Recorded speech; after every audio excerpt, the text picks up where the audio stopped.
Evening everyone. Audio video clear है आप लोगों तक?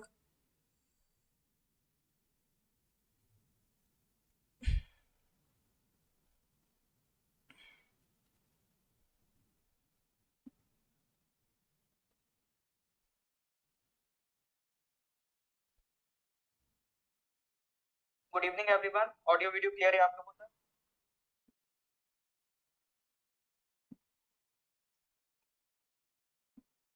Okay, so welcome to the August current affairs. तो सर अगस्त के क्वेश्चंस हम लोग कर रहे थे।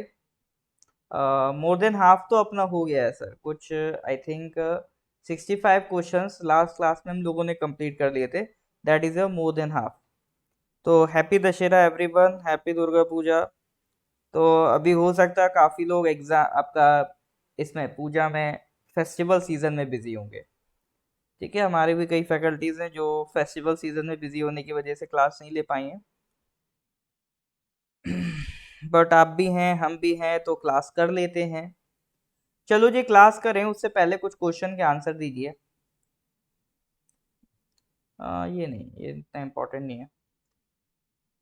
हाँ, ये बताओ, अभी अक्टूबर में आपका यूएन सिक्योरिटी काउंसिल की मीटिंग होने वाली है, तो उसको कौन होस्ट करने जा रहा है? Which of the following countries will host the UN Security Council meeting on counter-terrorism in October 2022?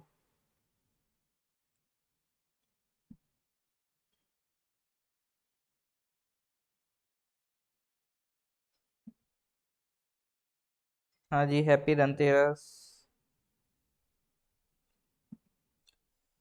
इसमें तुक्का नहीं लगाना है सर, इसमें करेक्ट आंसर बताना है। ये क्वेश्चन डिस्कस हो चुके हैं, ठीक है? रिवीजन के लिए पूछ रहा हूँ।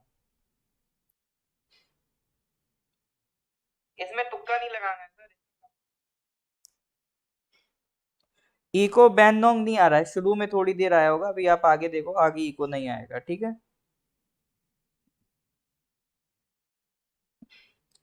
Okay sir. The 12th edition of the Defense Expo 2022 will be held in which of the following states? Karnataka, Andhra Pradesh, Tamil Nadu, Gujarat.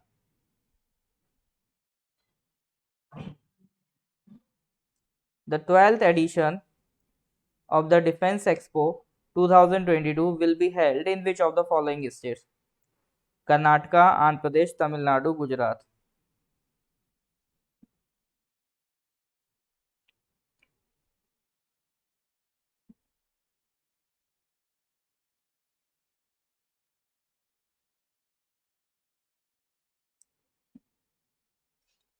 बिल्कुल सर, इसका आंसर था गुजरात।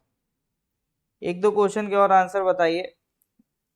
ये देखो, ये आएंगे, ये डायरेक्ट क्वेश्चन उठ के इस तरह से आ जाएंगे। उदार शक्ति के बारे में पूछ रहा है। रिसेंटली अ बायलैटरल एक्सरसाइज उदार शक्ति started between India and which of the following countries. तो उदार शक्ति किन दो कंट्रीज के बीच हुई थी, बताइए जल्दी से।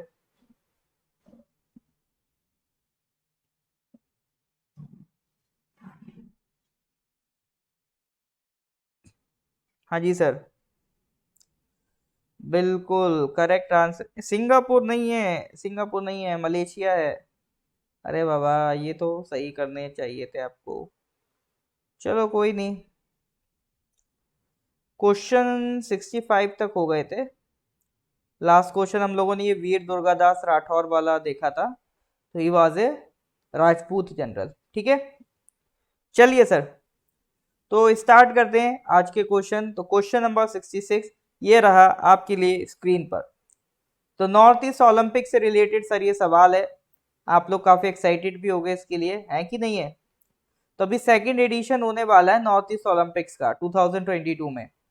तो किस स्टेट में होगा ये? कौन सा स्टेट ये नॉर्थ ईस्ट ओलंपिक्स को होस्ट करने वाला है?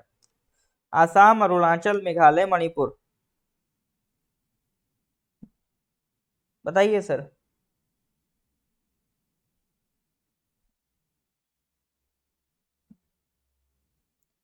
ये तो भैया गलत नहीं होना चाहिए।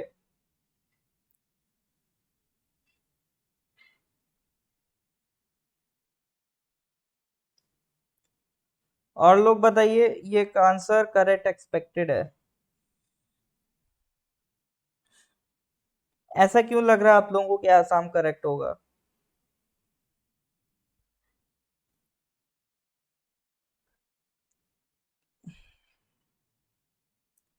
तो आज पूर्ण बहुमत से सबके आंसर गलत थे। Correct answer is Meghalaya.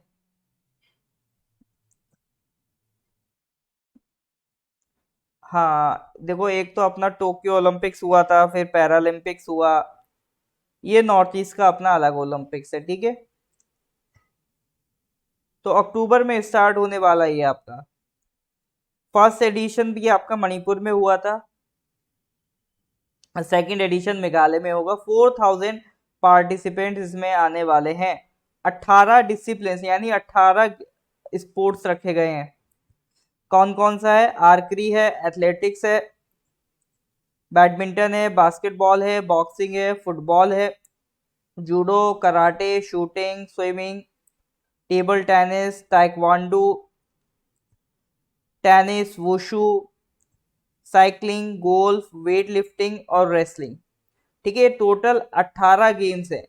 पिछली बार जब हुआ था 2018 में, तब 12 गेम्स से, इस बार 18 गेम्स के साथ ये होने जा रहा है। ठीक है, तो एक तो ये याद रखना कितने स्पोर्ट्स होंगे इसमें, 18 होंगे। कहाँ हो रहा है? मेघालय में हो रहा है। और नॉर्थ ईस्ट ओलंपिक एसोसिएशन के प्रेसिडेंट कौन है? तो वो हैं राधे श्याम जी। ठीक है, राधे श्याम जी इसके प्रेसिडेंट हैं। तो ये कुछ फैक्ट्स हैं रिगार्डिंग नॉर्थ ईस्ट ओलंपिक्स। तो जो नॉर्थ ईस्ट करंट अफेयर्स की आप बात करते हो, तो नॉर्थ ईस्ट जीके की बात करते हो, तो उस लिहाज से भी ये सवाल आपके लिए बहुत इंपॉर्टेंट हो जाता है। ठीक है जी, तो ये अभी आने वाले एग्जाम्स में नॉर्थ ईस्ट ओलंपिक्स पे सवाल पूछने की प्रोबेबिलिटी काफी अच्छी खासी है। तो इसको अच्छे से कवर करिएगा। आगे जो भी अपडेट्स होंगे इस गेम की वो भी हम डिस्कस करेंगे। ठीक है, चलो फिर नेक्स्ट क्वेश्चन पे बढ़ते हैं। क्वेश्चन नंबर 67, लेक गर्दा was seen in news, it is in which of the following countries. एक लेक है लेक गर्दा, भी काफी न्यूज में था। ये इंडिया का लेक नहीं है, आप ऑप्शन से समझ गए होंगे। वो ये पूछ रहा है सर ये किस कंट्री में लोकेटेड है, आपका लेक गर्दा किस कंट्री में लोकेटेड है। लेक गर्दा एक्चुअल में अभी न्यूज में था, और इस तरह के लेक जो न्यूज में हो सकता है वो पूछ ले। अब आप सोचो कि हमें सारे लेक्स याद करने हैं, बट उसने जो न्यूज में था वो पूछ डाला।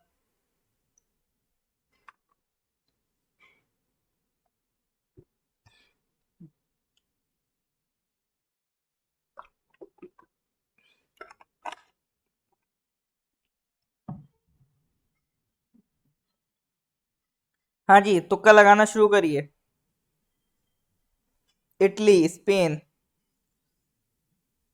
बी तुक्का।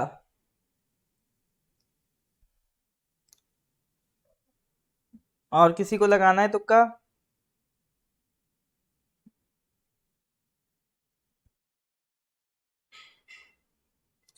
चलो जी, मतलब फ्रांस को छोड़ के सब तुक्के हैं।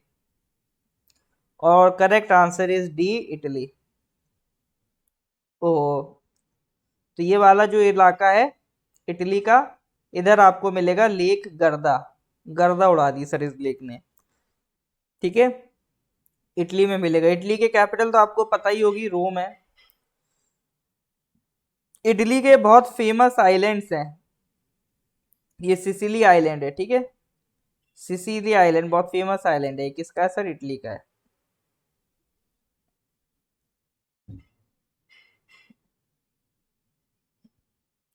तो अभी इस लेक में काफी बुरा ड्रॉट देखा गया था, काफी बुरी तरह से ये लेक सूख गया है। तो इसलिए न्यूज में आ गया था, ठीक है, तो इसीलिए इसको हमने पढ़ लिया। अब इससे ऐसा नहीं कि इसकी क्लाइमेटिक कंडीशंस पूछने लगे, ऐसा कुछ नहीं होगा। आएगा सवाल तो डायरेक्ट आएगा कि लेक गर्दा किस कंट्री में, तो आपको पता होना चाहिए लेक गर्दा इज इन इटली। ठीक है, बाकी नेक्स्ट क्वेश्चन पे आते हैं। क्वेश्चन नंबर 68, एक प्रोजेक्ट है medicine from the sky project, तो वो किस स्टेट में अभी सक्सेसफुली लॉन्च हुआ है। मेडिसन फ्रॉम द स्काई मतलब आप जो भी दवा बोलोगे या आसमान के नीचे एक प्रिस्क्रिप्शन रखोगे, तुरंत आसमान से वो दवाएं टपकने लगेंगी, ऐसा है क्या सर? नहीं जी, ऐसा नहीं है। थोड़ा सा अगर लॉजिक लगाएं, मेडिसन फ्रॉम द स्काई का मतलब ये है कि ड्रोन के जरिए आप तक आपकी दवाएं आपका जो दवाई है ज़रूरत वाली वो आप तक पहुंचाई जाएंगी ड्रोन की मदद से। तो किस स्टेट में ये प्रोजेक्ट अभी सक्सेसफुली लॉन्च हुआ है? ये तो भैया अपने स्टेट की बात है तो इसको तो गलत नहीं करना। ये अरुणाचल प्रदेश में लॉन्च हुआ है, ठीक है। तो आप देख सकते हो अरुणाचल के भी करंट अफेयर्स इसी में कवर कर लिए गए हैं ताकि अलग से आपको ज्यादा मेहनत ना करनी पड़े। तो अरुणाचल प्रदेश में मेडिसिन फॉर द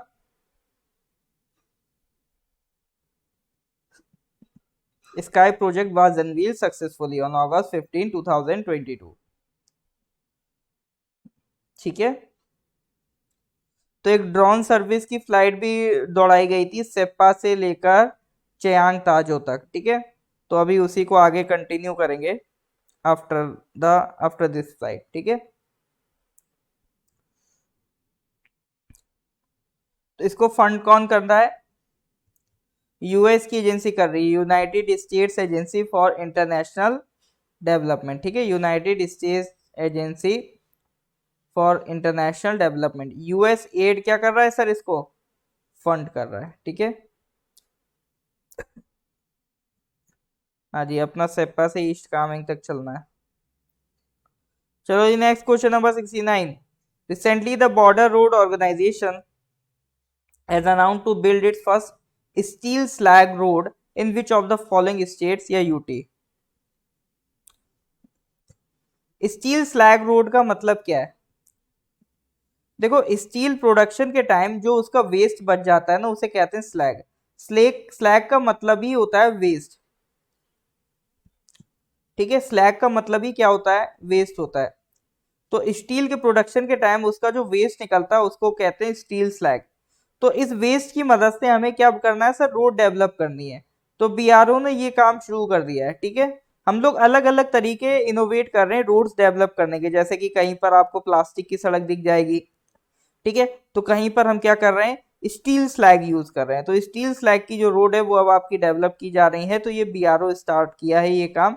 तो किस स्टेट या यूटी में बीआरओ ने अनाउंस किया है कि वो इंडिया की पहली फर्स्ट स्टील स्लैग रोड बनाएंगे? बताइए जी। Again it is Arunachal Pradesh, बहुत बढ़िया। ठीक है, तो ये स्टील स्लैग रोड कहाँ बन रही है सर आपका? अरुणाचल प्रदेश में बन रही है। अरुणाचल चूंकि बॉर्डर स्टेट है तो बॉर्डर एरियाज में जो आपका रोड डेवलपमेंट का काम है वो कौन करता है? बीआरओ करता है। बॉर्डर रोड ऑर्गेनाइजेशन, तो बॉर्डर रोड ऑर्गेनाइजेशन ध्यान रखिएगा ये डिफेंस मिनिस्ट्री के अंडर आता है, ठीक है। 2015 से ये किसके अंडर में है? डिफेंस मिनिस्ट्री के अंडर में। तो ये आराम से ये सवाल आपसे पूछा जा सकता है कि बीआरओ किस मिनिस्ट्री के अंडर आता है? तो बीआरओ सर आता है आपका डिफेंस मिनिस्ट्री के अंडर। पड़ोसी मुल्क में भी अगर वो लोग अलाउ करे तो वहां पे भी जाके हम रोड बना देते हैं, भूटान वगैरह में भी जाके थोड़ा बहुत बनाए आते हैं हम, अगर वो लोग बोलते हैं तो मना नहीं करते हम, ठीक है। अपना एटीट्यूड वाला सीन नहीं है, पड़ोसी बोल रहा है मदद को तो अपन कर देते हैं, ठीक है जी। हाँ जी।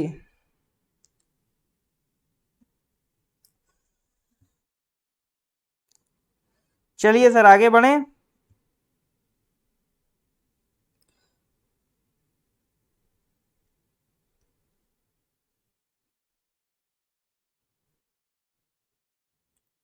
हाँ जी सर आगे बढ़े।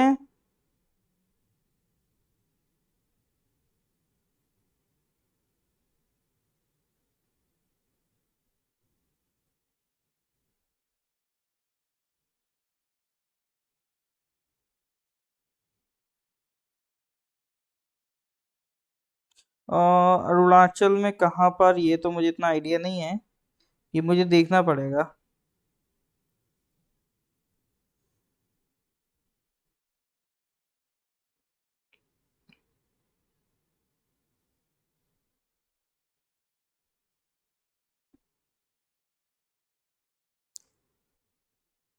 Okay sir. क्वेश्चन नंबर 70, ये देख के बताता हूँ मैं नियामन कि अरुणाचल में कौन सा डिस्ट्रिक्ट था, ये मैं भूल गया हूँ। क्वेश्चन नंबर 70 पे आ जाइए। What is the name of the Indian railways longest free train? Free train का क्या मतलब है? जो मालगाड़ी होती है, मालगाड़ी। एक तो होती है पैसेंजर ट्रेन जिसमें पैसेंजर चलते हैं, एक होती है मालगाड़ी जिसमें गुड्स चलते हैं, उसको अंग्रेजी में गुड्स ट्रेन कहते हैं, ठीक है। उसका एक और नाम है फ्री ट्रेन। तो इंडियन रेलवेज की सबसे लंबी फ्री ट्रेन का नाम पूछ रहा है, जिसका अभी रिसेंटली टेस्ट कंडक्ट किया गया था। लंबी कैसे होगी? नंबर ऑफ कोचेज इसमें आपके बढ़ा दिए जाएंगे, ठीक है। पीडीएफ डाउनलोड करने के लिए जो आपका डिस्क्रिप्शन है, इस वीडियो का जो डिस्क्रिप्शन है, उस डिस्क्रिप्शन में आपको लिंक दिया गया है, वहां से आप पीडीएफ डाउनलोड कर सकते हैं, ठीक है।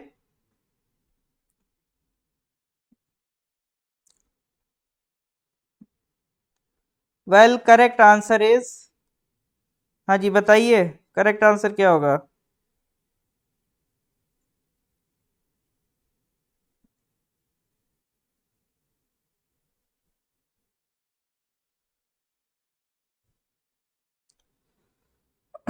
Correct answer is super Vasuki, ठीक है। सुपर वासुकी नाम है। किस जोन में आती है? South east central railway zone, ठीक है, south east central railway zone आती है।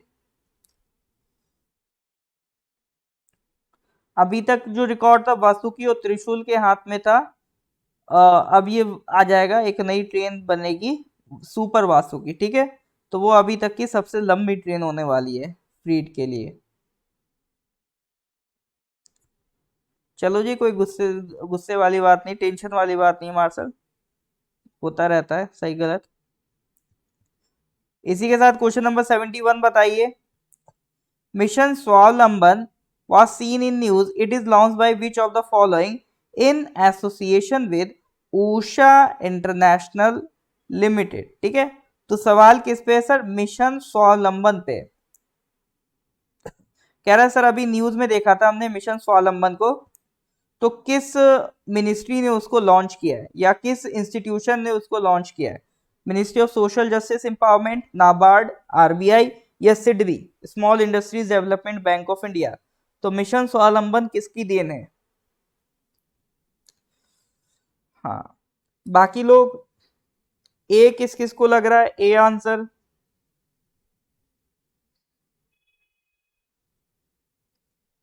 ए किस किस को लग रहा है?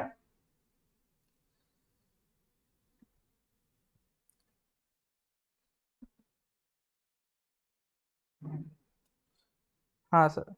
अरे सर, थोड़ा स्वावलंबन से फील आ रहा है सर कि मार्जिनलाइज कुछ होगा, तो लगा देता हूं ये आंसर। ये हो गया गलत। Correct answer is SIDBI, small industries development bank of India. देखो ये कुछ ऑल इंडिया फाइनेंशियल इंस्टीट्यूशंस की कैटेगरी में आते हैं, जैसे सिडबी हो गया, ठीक है, नाबार्ड हो गया, एनएचबी हो गया। ये सब क्या है? All India financial institutions. यानी ये भी एक तरह की बैंक है, बट इन बैंक को बनाने का पर्पस क्या है? एक सेक्टर को डिवोट कर देना, एग्जिम बैंक, ठीक है। ये जो टाइप ऑफ बैंक्स होती हैं ये अपने अपने सेक्टर में डिवोटेड होती हैं। जैसे सिडबी बैंक स्पेशली किस पे फोकस करेगी? ये फोकस करेगी जो स्मॉल इंडस्ट्रीज के डेवलपमेंट के लिए लोन लोन निकलवाना है। तो नाबार्ड काम करेगी एग्रीकल्चर लोन्स के लिए, एनएचबी काम करेगी हाउसिंग लोन्स के लिए, एक्जिम काम करेगी एक्सपोर्ट और इम्पोर्ट के लोन्स के लिए, ठीक है। तो ये ऐसी बैंक्स होती हैं जो स्पेसिफिकली एक इंडस्ट्री को प्रमोट करती हैं, और ये खुद डायरेक्ट जाके लोन नहीं देती। ये लोन तो आपका नॉर्मल बैंक ही देगी, ऐसा नहीं कि आप डायरेक्ट सिडबी से जाके लोन ले रहे हो। ये लोन डायरेक्ट नहीं देगी, ये बैंक्स को लोन प्रोवाइड करती है, ये पैसा बैंक्स को प्रोवाइड करती हैं और उनको कह देती है भैया ये पैसा सिर्फ इस पर्पज के लिए देना। जैसे सिडबी देगी तो कहेगी ये पैसा सिर्फ इंडस्ट्रीज डेवलपमेंट के लिए दो, नाबार्ड के देगी बैंक को पैसा तो कहेगी इसे सिर्फ एग्रीकल्चर के लिए दो। तो ये बैंक्स इसलिए बनाया गया ताकि सेक्टर वाइज हमारा जो प्रोडक्शन है, सेक्टर वाइज जो ग्रोथ है वो ना रुके।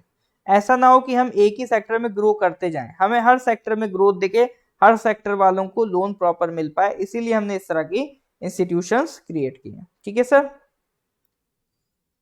तो that was the purpose of formation of SIDBI. तो सिडबी ने एक मिशन लॉन्च किया है, मिशन का नाम है मिशन स्वावलंबन।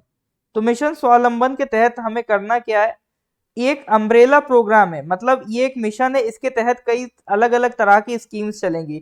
जैसे स्वावलंबन एक्सप्रेस ट्रेन चलाई जा रही है, और भी कई तरह के इसमें आपको चीजें दिखेंगी। तो पर्पज ये है कि जो एंटरप्रेन्योरशिप है उसको डेवलप किया जा सके कंट्री में, ठीक है। तो it was design to bring changes at grass root level as well as inducing cultural change. जैसे कि एक मेला प्लस ऑर्गेनाइज किया था सिडबी ने, जिससे ग्राउंड लेवल पे चेंज को लाया जा सके। तो ये सब पर्पस क्या है, तो ये सब पर्पस है आपका मिशन स्वावलंबन का। अंधेरा नहीं होगा तो उजाला कैसे फील कर पाओगे आप। मेरा कमेंट तो दिखाई नहीं दे रहा है, ताशी जी एक दो बार और आप कर दो, आपको अब आपका कमेंट हमें दिख गया, दिख गया सर कमेंट आपका, ठीक है। Next question number 72। Recently, Nidan portal was launched. It is related to which of the following? निदान पोर्टल अभी लॉन्च किया गया था, किससे रिलेटेड है, चिल्ड्रन अडॉप्शन से रिलेटेड है, नारकोटिक्स है, वेमेन एम्पावरमेंट है, या रिवर को रेजुविनेट करना है, बताइए सर।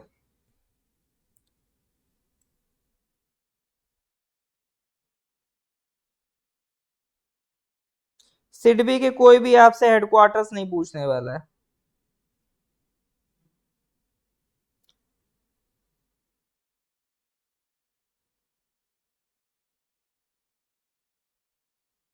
बाकी अगर आपका मन हो जानने का तो लखनऊ है।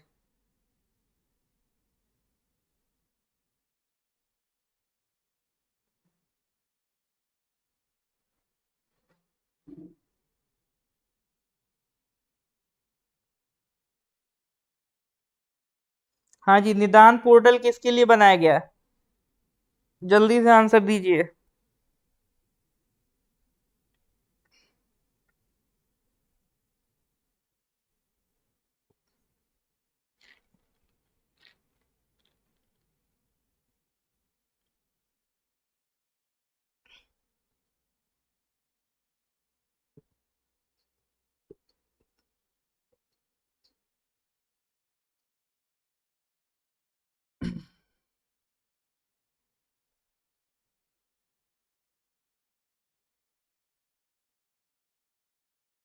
ऑल राइट सर,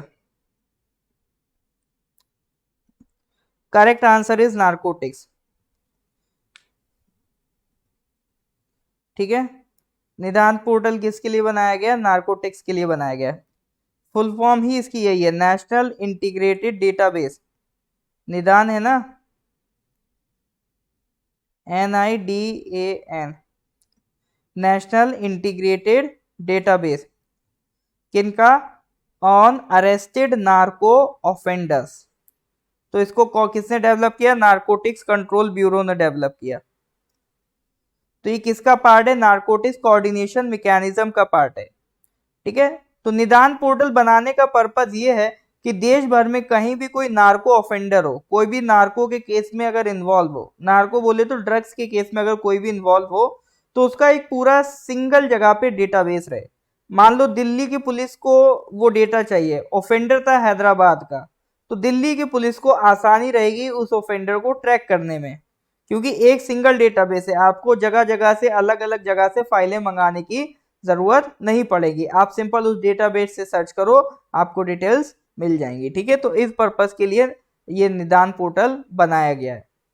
और इसका data, it sources it's data from the, ये कहां से डेटा उठाता है निदान पोर्टल, ये उठाता है ICJS, inter operable criminal justice system, ठीक है। ये भी ध्यान रखना, ICJS क्या है, inter operable criminal justice system.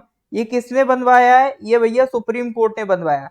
Supreme court ने कहा जितनी भी क्राइम ट्रैकिंग एजेंसीज हैं हिंदुस्तान में, सब अपना जो ऑफेंडर्स का डेटा है सब इस जगह पर रख दो। मान लो ईडी ने किसी का डेटा लिया, NIA ने किसी का डेटा लिया, CBI ने किसी का लिया, तो इन सबको एक जगह रख दो, ताकि अगर मान लो किसी को भी उस डेटा की जरूरत पड़े तो इजीली वो उसको ट्रैक कर सके। क्योंकि देखो हो सकता है कि कोई पर्सन ड्रग्स की हेरा फेरी कर रहा हो, तो वो हो सकता है मनी लॉन्ड्रिंग भी कर रहा हो, तो वो ईडी का भी कल्प्रिट हो जाएगा। ठीक है, तो इससे क्या होता है, एक जगह डेटा रहेगा तो सारी एजेंसीज को उस क्रिमिनल को ट्रैक करने में आसानी रहेगी। ठीक है सर, चलिए, तो ये बात समझ में आ रही है कि नहीं आ रही? इज दैट क्लियर और नॉट? अगर क्लियर है तो please give me thumbs up. हाँ जी सर।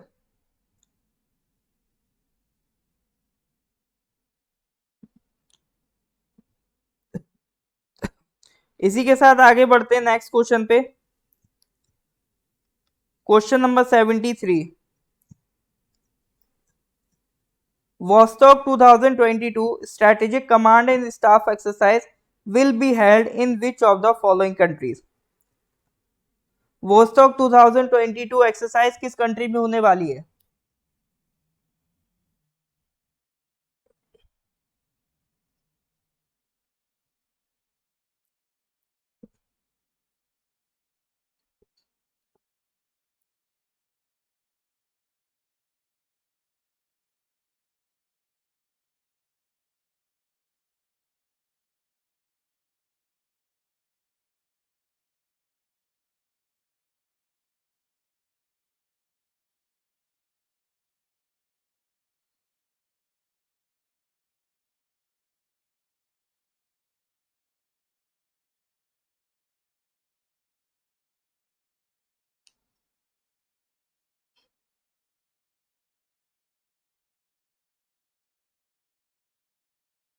बताइए सर, वॉस्टॉक नाम से क्या लग रहा है? नहीं, हो सकता है रशिया के साथ हो रही हो, लेकिन ये भी तो हो सकता है सर इंडिया में करवा रहे हो, जरूरी रशिया में करवाएं?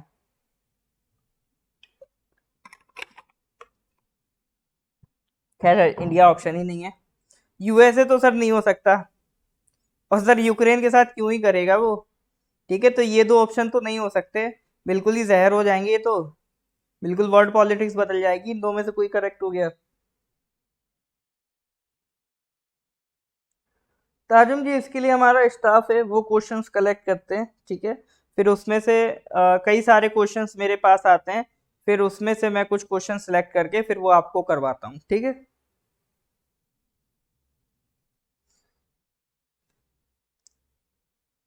तो दो ही ऑप्शन बचते हैं, या तो रशिया होगा या चाइना होगा। तो वॉस्टोक 2022, इन दो में से कोई करेक्ट आप लगा सकते हो। खैर करेक्ट आंसर है रशिया। वॉस्टोक एक्सरसाइज है क्या? जैसे ऐसे एक्स सोवियत नेशंस हो गए, China, India, Laos, Mongolia, Nicaragua, Syria, ये सारे कंट्रीज मिलके एक एक्सरसाइज करते हैं, उसको कहते हैं वोस्टॉक। ठीक है, तो ये सारे कंट्रीज जो आप ये देख रहे हो, ये सारे कंट्रीज इन्वॉल्व हैं इस एक्सरसाइज में। क्या नाम है? Vostok exercise. ये आपका इधर ये व्लादिवोस्टॉक दिख रहा है, इधर साइड ये एक्सरसाइज होगी, ये दिख रहे हो, फार ईस्ट रशिया इधर साइड, इधर ये जापान है। ठीक है, ये जो छोटे से आइलैंड्स हैं ये क्या है? जापान है। यहाँ पर सी ऑफ जापान है, तो इसी एरिया में आपको ये एक्सरसाइज होते हुए दिखेगी। अच्छा, एक क्वेश्चन बताना, एक एक्सरसाइज होती है हैंड इन हैंड, मेरे हाथ में तेरा हाथ हो, ये एक्सरसाइज हम किसके साथ करते हैं? ये इंडिया की एक्सरसाइज है, किस कंट्री के साथ होती है जल्दी से बताइएगा? हैंड इन हैंड, मेरे हाथ में तेरा हाथ हो, ये एक्सरसाइज हम किसके साथ करते हैं? हाथों में हाथ लिए हम चल पड़े हैं।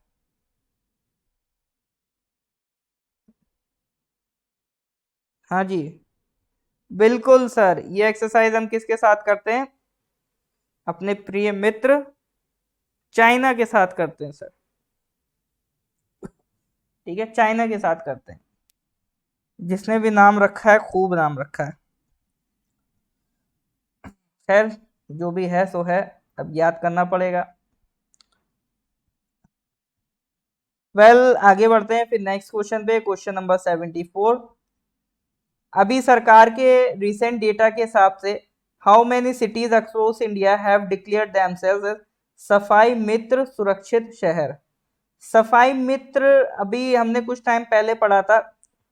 सफाई मित्र हम किनको कह रहे हैं? जो सैनिटरी वर्कर्स हैं, ठीक है, जो सैनिटरी वर्कर्स हैं, जो शहर में आपका जो टैंक्स वगैरह होते हैं, ठीक है, जो भी आपका ड्रेनेज होता है उसकी जो सफाई करने वाले जो वर्कर्स हैं उनको सैनिटरी वर्कर्स कहते हैं। और उन सैनिटरी वर्कर्स को मोदी जी ने नाम दिया है सफाई मित्र। तो सैनिटरी वर्कर्स के हिसाब से अभी भी हमने टेक्नोलॉजी डेवलप नहीं की है। आप देखोगे कई सारे ऐसे टैंक्स हैं, ड्रेनेजेस हैं जहाँ पे सैनिटरी वर्कर्स अपनी जान की बाजी लगा के उसमें एंटर करते हैं। काफ़ी सैनिटरी वर्कर्स की जान भी चली जाती है। तो अब हर सिटी को बोला गया है कि वो अपने यहाँ पर सैनिटरी वर्कर्स के लिए प्रॉपर गियर्स वगैरह का अरेंजमेंट करें, इक्विपमेंट्स प्रॉपर अरेंज करें, ताकि अगर उन्हें ड्रेनेज साफ करने की नौबत भी आए तो उनकी जान को खतरा कम हो, उनकी जान सेफ रहे। तो इसीलिए कह रहे हैं कि ऐसे शहर जहाँ जिन्होंने सैनिटरी वर्कर्स के लिए प्रॉपर इंतजाम कर लिए हैं उनको हम क्या कह रहे हैं, सफाई मित्र सुरक्षित शहर। ठीक है, तो अभी सरकार के हिसाब से कितने ऐसे शहर हैं जिन्होंने अपने आप को सफाई मित्र सुरक्षित शहर घोषित कर दिया है? तो करेक्ट आंसर इज 500। तो क्या सर 500 के 500 याद रखने? नहीं जी, ये बिल्कुल नहीं याद रखने। बस इतना याद रखना, 500 शहर हैं जिन्होंने अपने आप को सफाई मित्र सुरक्षित शहर घोषित कर दिया है। ठीक है, तो the cities have achieved adequacy in terms of institutional capacity, man power and equipment norms as specified by ministry of housing and urban affairs. ठीक है, are providing safe working conditions for safai mitras. तो ये वो 500 सिटीज हैं जो safe working conditions किसको provide कर रहे हैं? सफाई मित्रास को प्रोवाइड कर रहे हैं। हर मैन होल को किस में कन्वर्ट किया जा रहा है? मशीन होल में, ताकि जो भी सफाई का काम हो वो कौन करे? अंदर जाके मशीन करे। तो ये सारा जो काम चल रहा है ये एक स्कीम के तहत चल रहा है। स्कीम का नाम ध्यान रखिएगा, स्कीम का नाम है नमस्ते। स्कीम का नाम क्या है sir? NAMASTE, national action for mechanised sanitation ecosystem. ठीक है, तो ये स्कीम का नाम क्या है? नमस्ते स्कीम। तो इस नमस्ते स्कीम देखो, मैंने हमेशा कहा स्कीम देखो, टारगेट ऑडियंस देखो, तो नमस्ते स्कीम की टारगेट ऑडियंस कौन है? सैनिटरी वर्कर्स हैं। ठीक है, सैनिटरी वर्कर्स हैं। एक क्वेश्चन सिर्फ एक आंसर करेक्ट हुआ है। कोई बात नहीं मार्शल जी, आप ऐसे भी तो देखो आपने कितने नए क्वेश्चन सीख लिए, तो बस इतना इंश्योर करो नेक्स्ट टाइम गलत नहीं होंगे। ठीक है, देखो क्वेश्चंस हम लाते ही इसी तरह से ताकि आपसे ना बने, बन जाए तो आपको दिल दिल में खुश करके क्या फायदा। चलिए सर अगले क्वेश्चन पे आते हैं, question number 75। Recently, the Union Government Cabinet gives its note to increase the emergency credit line guarantee scheme by how much amount?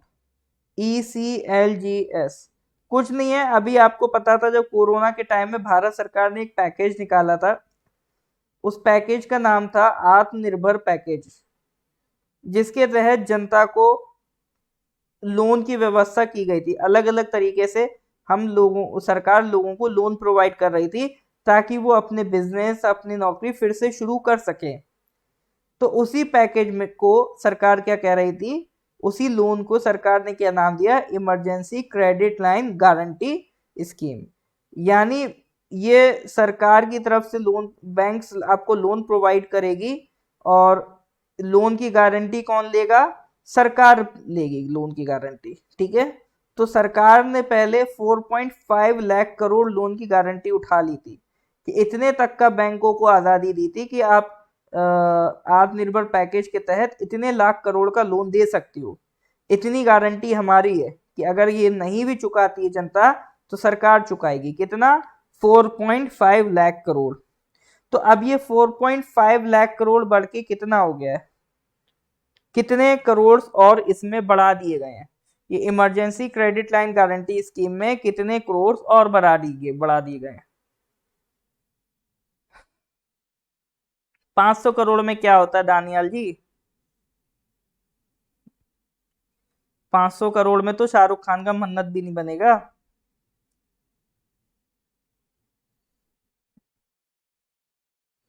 हाँ जी, तो इसको टोटल 50,000 करोड़ बढ़ाया गया है, ठीक है। तो जो पहले 4.5 लाख करोड़ रुपया था, उसको कितना कर दिया गया, 5 लाख करोड़ रुपए कर दिया गया। तो ये थी आपकी emergency credit line guarantee scheme. 2020 में इसको रोल आउट किया गया था as the part of centre's Atmanirbhar Bharat package. ऐसे छोटे छोटे बिजनेस जो स्ट्रगल कर रहे थे ताकि वो फिर से ऑपरेट करना स्टार्ट कर पाए, तो इसी के लिए सरकार ने ये पैकेज लॉन्च किया। अच्छा, गारंटी ऐसा तो है नहीं मोदी जी खुद जाके साइन करेंगे, उसके लिए एक ऑर्गेनाइजेशन बनाई है, एक ट्रस्ट बनाया है जो गारंटी लेगा। तो वो ट्रस्ट का नाम क्या, national credit guarantee trustee company, national credit guarantee trustee company. ये 100% गवर्नमेंट ओन्ड कंपनी है। National credit guarantee trustee company 100% government owned company है, जो वादा करती है कि अगर 5 लाख करोड़ तक का अगर बैंक्स लोन देंगी अंडर दिस आत्मनिर्भर पैकेज, तो वो अगर जनता नहीं चुकाती है तो हम चुकाएंगे, ठीक है। हाँ जी बिल्कुल, मोदी है तो मुमकिन है। इज दैट क्लियर और नॉट? यहां तक किसी की कोई तकलीफ तो नहीं है? चलो जी सर, नेक्स्ट क्वेश्चन पे आते हैं, इसी बात पे। नेक्स्ट क्वेश्चन सर डील करता है हायाबूसा 2 से। Hayabusa 2 probe recently seen in news किससे रिलेटेड है, which of related to which of the following planetary objects, sun, Mars, ryugu asteroid, Bennu asteroid.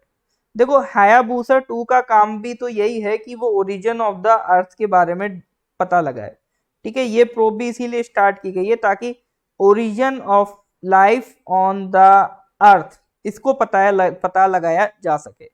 तो कोई भी मिशन आए तो इस मिशन की जैसे अगर हम बात करें, तो सबसे पहले तो हम ये देखेंगे ये किस एजेंसी के तहत आता है।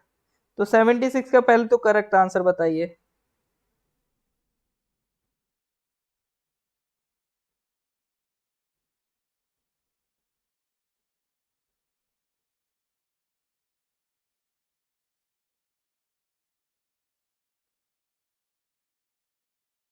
50,000 करोड़ ऐड किया है। पहले 4.5 लाख करोड़ का पैकेज था, इस बार 50,000 करोड़ और एक्स्ट्रा ऐड किया है, ठीक है।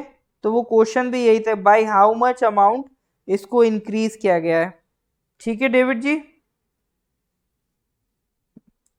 ओके, तो मार्शल जी ने नया तरीका निकाला है कि सर एक ऑप्शन में तो गलत हो रहा है, अब मैं एक से ज्यादा ऑप्शन दूंगा तो सही होने की प्रोबेबिलिटी बढ़ जाएगी। बट मार्शल जी कभी कभी हमारा क्या होता है ना, दिन नहीं होता है, जैसे आज आपका दिन नहीं है, क्योंकि ना आंसर ना ए है ना बी है, करेक्ट आंसर इज सी। एक एस्टेरॉयड है ryugu एस्टेरॉयड, ठीक है, उससे सैंपल लेके ये लौट रहा है वापस। तो ये जापान का मिशन है, जापान की स्पेस एजेंसी है जाक्सा, उसका मिशन है।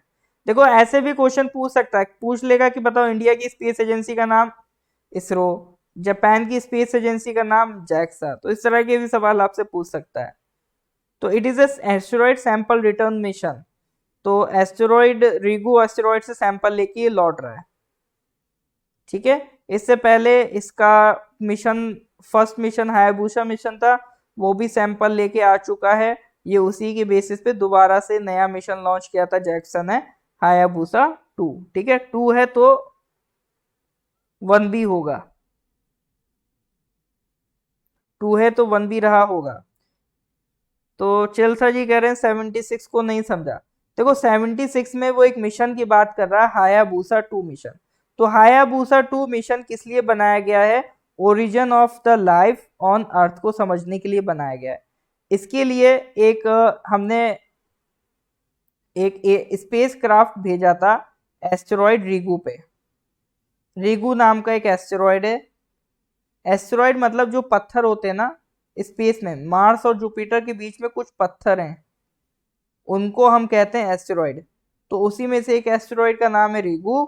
उस एस्टेरॉयड से कुछ सैंपल लेके ये मिशन लौट रहा है, तो मिशन का नाम क्या है, हायाबुसा 2। हाँ कुछ कुछ सही जा रहे हैं, गांधी जी ऐसे तुक्के लगाने होते हैं। तो चिल्सा जी अब सीखे कि नहीं, समझे कि नहीं समझे? हाँ जी सर, तो ये बात क्लियर है कि नहीं है? क्लियर है तो please give me thumbs up.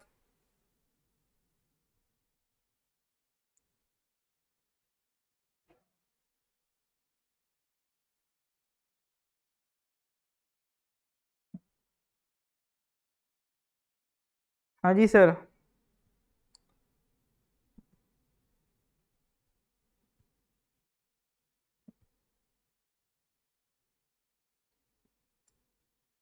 ठीक है जी।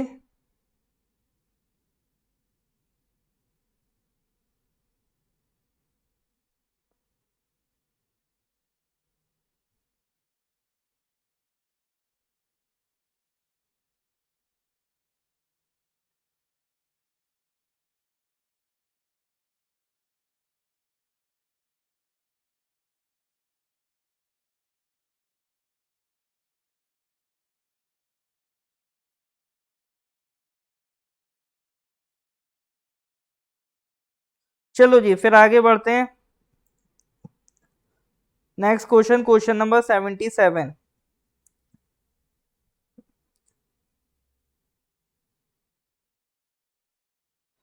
नहीं नहीं, रेगू था। रेगू था। हायाबूसा 2 की बात कर रहे हैं, ठीक है, 1 की नहीं हो रही है। चेक कर लीजिएगा, आपको कुछ और लगता हो आपको तो आप मुझे मैसेज कर दीजिएगा, मेरा नंबर है, मुझसे डिस्कस कर लीजिएगा, 9990784642, ठीक है। इस पे व्हाट्सअप करके आप मुझे बता सकते हैं अगर आपको कोई और डाउट है इसमें। Recently, which of the following has become the first state in India to receive हर घर जल सर्टिफिकेशन? देखिए, मोदी सरकार ने कोशिश की है कि जितने भी घर हैं हर एक हाउस होल्ड में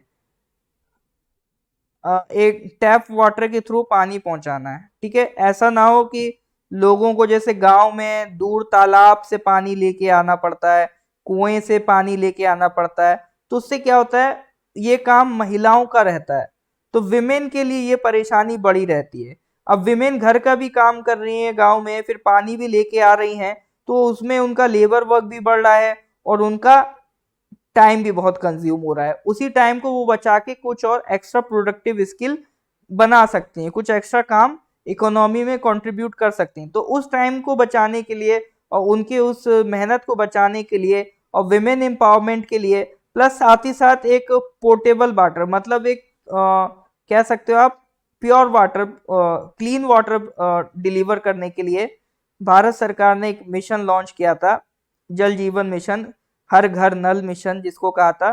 तो उसी के तहत सर्टिफिकेट बांटे जा रहे हैं, ऐसे एरियाज, ऐसे स्टेट जहां पे एक एक घर टैप वाटर से कनेक्टेड है, तो उनको एक सर्टिफिकेट दिया जा रहा है। उस सर्टिफिकेट का नाम है हर घर जल, ठीक है। तो वो सबसे पहले अभी किस स्टेट को मिला है? तो करेक्ट आंसर इज गोवा। चलो, मार्शल जी का आंसर करेक्ट हुआ, बधाइयां हो मार्शल जी इसके लिए आपको काफी। तो हर घर जल सर्टिफिकेशन, देखो एक स्टेट एक यूटी को मिल चुका है, गोवा को मिल चुका है। यूटी की बात करें तो वो अपना दादरा नगर हवेली दमन दीव इसको मिल चुका है। बिकेम द फर्स्ट हर घर जल certified state and UT in the country. तो ये सर सर्टिफिकेट देता कौन है? तो उस गांव की ग्राम सभा देती है। जब वो इसको सर्टिफाई कर लेगी कि सारे लोगों को, गांव के सारे लोगों को सेफ ड्रिंकिंग वाटर मिल रहा है टैप्स के जरिए, तब उनको ये सर्टिफिकेट दिया जाता है। क्या सर्टिफिकेट का नाम है? हर घर जल, ठीक है। पानी की सैनिटेशन मेंटेन करने के लिए एक कमेटी भी बनी है, जिसे हिंदी में कहें तो पानी समिति भी कहते हैं, या village water and sanitation committee.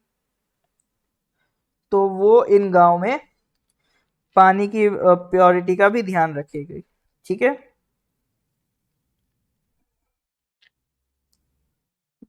तो ये यहाँ पर लिखा भी है, जल जीवन मिशन है क्या, ये सेंट्रल गवर्नमेंट का इनिशिएटिव है, मिनिस्ट्री ऑफ जल शक्ति के अंदर आता है, ठीक है। तो अभी 2019 में जब नरेंद्र मोदी की गवर्नमेंट दोबारा पावर में आई थी, तो उन्होंने मिनिस्ट्री ऑफ वाटर या कह लो जल शक्ति मंत्रालय बनाया था, एक नई मिनिस्ट्री बनाई थी पानी की किल्लत को खत्म करने के लिए, ठीक है, ताकि to ensure access of piped water for every household in India, ये इस मिशन का काम है, ठीक है। ये क्वेश्चन रिपीट मेरे ख्याल से तो नहीं है,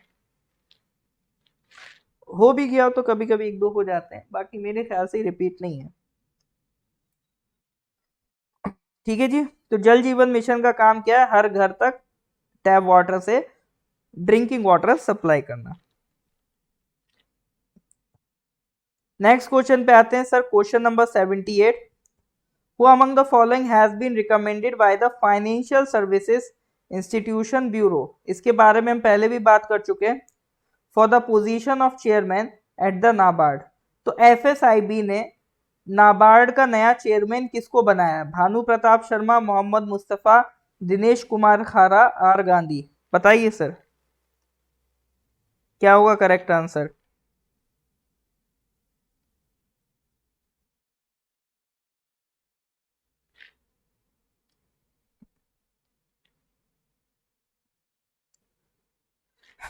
मार्शल जी अपना तुक्का खेलते हुए, ए या बी?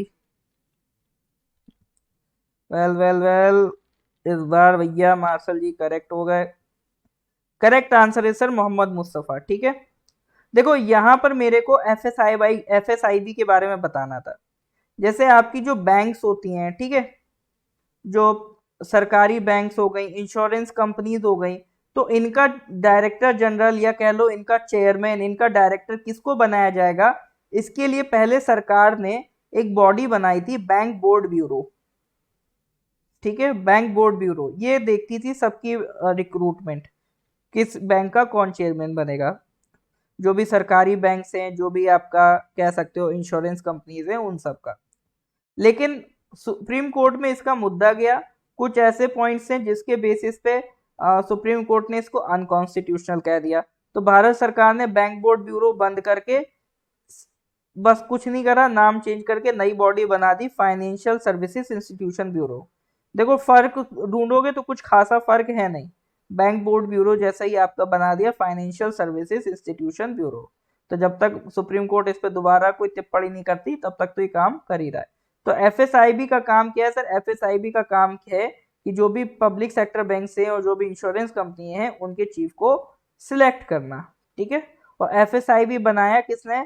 कैबिनेट अपॉइंटमेंट कमेटी ने इसको बनाया है। तो ये बनवाया किसने? Department of financial service, ministry of finance ने इसको बनाया। तो कभी भी पूछ ले कि सरकारी बैंक्स के चेयरमैन और इंश्योरेंस कंपनीज के हेड, इनको कौन अपॉइंट करता है? तो एफएसआईबी, फाइनेंशियल सर्विसेज इंस्टीट्यूशन ब्यूरो। ये याद रहेगा कि नहीं रहेगा? हाँ जी सर, यस और नो? भूलेंगे तो नहीं इसे? तो इसको ध्यान रखिएगा, फाइनेंशियल सर्विसेज इंस्टीट्यूशन ब्यूरो। यहां तक क्लियर है कि नहीं? इज दैट क्लियर और नॉट? हाँ जी सर, अगर क्लियर है तो please give me thumbs up.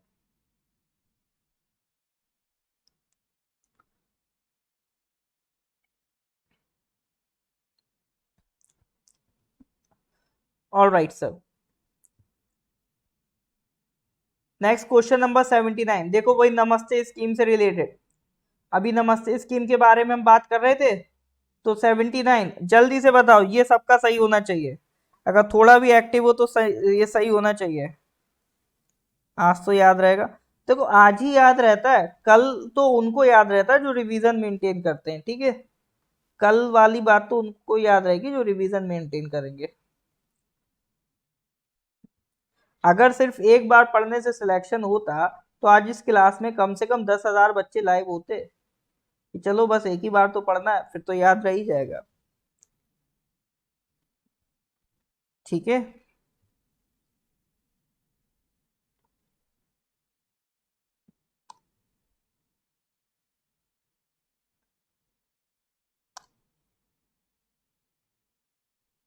तो ये तो सर जैसा भी हम पढ़ गए हैं, नमस्ते स्कीम सैनिटेशन वर्कर्स के लिए बनाई गई है। तो सैनिटेशन वर्कर्स को एक सेफ्टी प्रोवाइड करने के लिए ये स्कीम बनाई गई है, national action for mechanised sanitation ecosystem. तो कौन सी मिनिस्ट्री के तहत है ये? Ministry of social justice and ministry of housing and urban affairs. Purpose है कि जीरो फैटेलिटीज हो सैनिटेशन वर्क में। फैटेलिटीज मतलब जो डेथ हो जाती है ड्यूरिंग द सैनिटेशन वर्क। और जो सैनिटेशन का काम है स्किल्ड वर्कर्स ही करें, और कोई भी वर्कर जो भी गंदगी है, ह्यूमन फीकल मैटर, उससे डायरेक्ट कांटेक्ट में ना आए। ठीक है, तो इस तरह के ये कुछ ऑब्जेक्टिव्स हैं।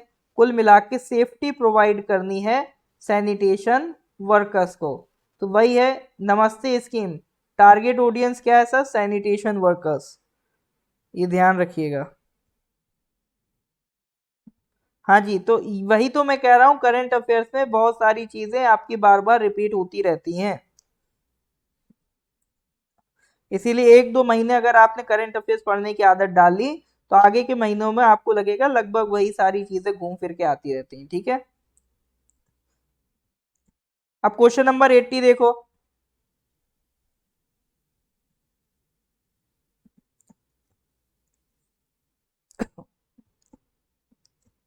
अंतिम पंगल became the first Indian women wrestler to be crowned under 20 world champion in the World Under 20 Wrestling Championship. It is being held in which of the following countries? तो अंडर 20 रेसलिंग चैंपियनशिप हुआ था, ठीक है, उसमें जो अंतिम पंगल है, she has become the first Indian women wrestler to be crowned under 20 world champion. तो ये चैंपियनशिप किसने जीती है? अंतिम पंगल ने जीती है। लेकिन सवाल क्या है? सवाल ये चैंपियनशिप हुई कहां पर थी? हाँ जी सर।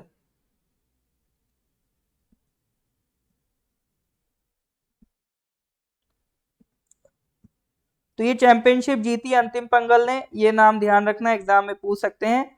और ये इवेंट हुआ था, ये चैंपियनशिप अरेंज हुई थी आपकी बल्गारिया में। ठीक है, तो अंतिम बंगाल कहाँ से बिलोंग करती हैं? हरियाणा से बिलोंग करती हैं, हिसार डिस्ट्रिक्ट ऑफ हरियाणा। इससे पहले भी काफी कुछ जीता है उन्होंने। एशियन जूनियर चैंपियनशिप 2022 में गोल्ड जीता है, और कैडेट वर्ल्ड चैंपियनशिप में ब्रॉन्ज जीता है। ठीक है, और अंडर 23 एशियन चैंपियनशिप में अभी वो सिल्वर भी जीत के आई है।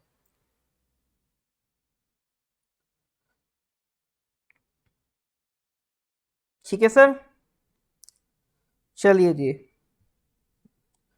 चलो जी, तो आज का सबक यहीं तक रहेगा। इसके आगे की बातें, इसके आगे के questions we will do that in the next class. ठीक है, तो इनको रिवाइज करिए, रिपीट करिए, फिर मिलते हैं नेक्स्ट क्लास में। Till then goodbye, have a nice day. बाकी लेक्चर अच्छा लगा हो तो please do like and share the lecture as much as possible. ठीक है, और इसके साथ हमारा APPCS के लिए प्रीलिम्स का कोर्स स्टार्ट हो चुका है। जो लोग ज्वाइन करना चाहें they can join with on this number 8076535685, या ये नंबर ना लगे तो 9990784642, इस पे कॉल या व्हाट्सएप कर देना। ठीक है, आपको ये कोर्स में ज्वाइन करा दिया जाएगा। चलो जी सर, फिर मिलते हैं नेक्स्ट क्लास में। Till then goodbye, have a nice day.